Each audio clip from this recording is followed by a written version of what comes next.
Hapo zamani, miaka iliyopita, alikuwepo mtu anaitwa Msukule.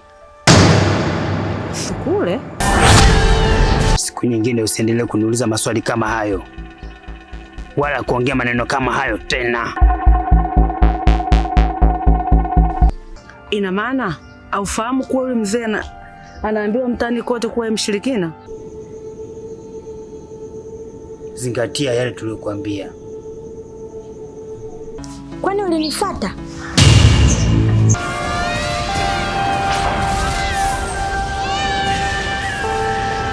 Kuna donda linatunafsiria mawa. Ulicheka na mijana. Mimi nilichokuwa nakiomba kwa sasa hivi rudi nyumbani, na kwa hili swala nitalipambania mpaka mdogo wangu atapatikana leo. Tabasamu la mzimu.